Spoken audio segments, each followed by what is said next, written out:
They say if you drive the old highway at midnight, you'll see a town that doesn't exist on any map. But the real horror begins when you decide to stop there. I first noticed the town at around 11:43 p.m. I'd been driving for hours, and my GPS was glitching out, telling me to take routes that didn't exist. It was wrong again now, telling me to go straight through this town. The last gas station had been at least 50 miles back, and I was getting really exhausted. So when I saw these streetlights up ahead, I thought maybe I could get a few more miles into it. If not, then at least I'd have some company. But it wasn't until I got closer that I realized something was wrong. There were no cars on the streets, and all of the shop fronts were dark except for the flickering glow coming from inside. As I drove past, I caught a glimpse of what appeared to be porcelain dolls hanging from the ceiling of the antique store, moving slightly as though someone had just brushed past them. That's when I slammed on the brakes. What was this place? Why was it still lit up, and why did it seem like every single person in this town was watching me from inside their house? I hadn't meant to stop, but curiosity got the better of me. And so I parked my car and started walking down the street. At first, it was peaceful. There was nobody else around, and all of the houses were silent. However, as I continued to walk further into the town center, things began to get strange. The sidewalk ended abruptly, and I found myself walking onto the road. I walked past the old movie theater and the general store, both still lit up as if they were expecting customers. When I passed by the diner, I noticed its menu outside advertised a daily special, meatloaf and mashed potatoes. Beneath that, it said reservations are recommended, and next to that was a phone number. On a whim, I called it. All I heard was a busy signal. By now, I'd been walking for 10 minutes without seeing another soul. But when I turned to head back, I realized I had no idea where I was or how to get back to my car. The street I had been walking on had no name, and all of the streets surrounding me looked identical. Then I saw it, an old stone cottage, and nailed to its door was a wooden sign that read, "The Blackwood Inn." Below that was a drawing of a key and a handwritten note that said, "Check in whenever you arrive." Intrigued, I knocked on the door and stepped inside. It was warm and inviting, and decorated with lots of wood paneling and fairy lights.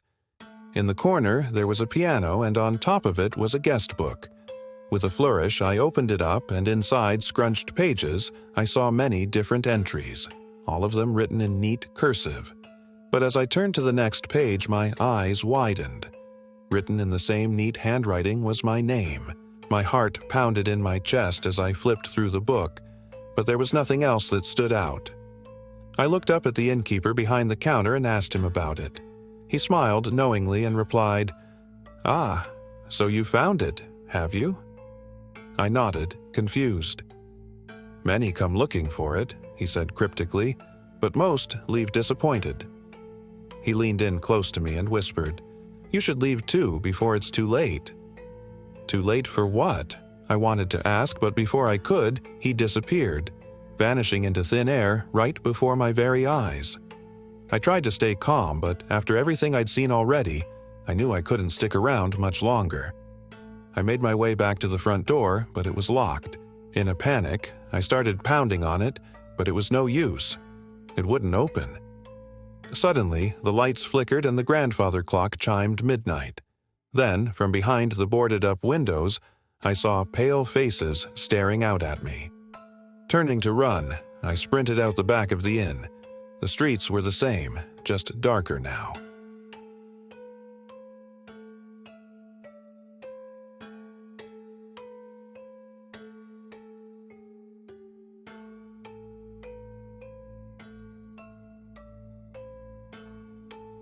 I ignored them at first, but they wouldn't stop.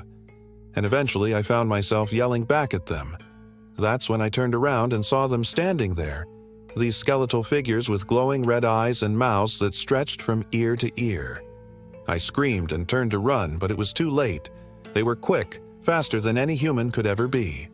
Their hands, long and bony, reached out for me. I fell to the ground and they closed in, their hollow sockets boring into mine. And then the screen went black. I woke up in a ditch by the side of the road. To my surprise, the sun was shining and birds were tweeting. Had it all been a dream? I checked my phone. It was 6 a.m. I must have fallen asleep in my car. Disoriented, I stumbled back to the road, trying to find my way back to that town. But there was nothing there. Only miles and miles of deserted highway. Maybe it was a hallucination brought on by sleep deprivation, or maybe it was something more sinister. Not my friends, not my family, not even the police. Nobody would believe me. As I drove away, I glanced back at the road that led to the town. It was a clear day and not a single cloud in the sky. Still, I felt a shiver run down my spine. Something about that place unsettled me. Then, half an hour later, I pulled into a gas station to refuel.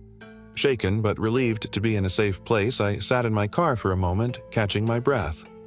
That's when I noticed the guest book. It was sitting in the passenger seat, open to the same page as before.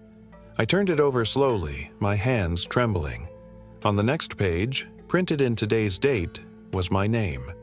And beneath that, in neat cursive writing, Blackwood Inn, Room 3. When the clock strikes midnight again, the town will be waiting.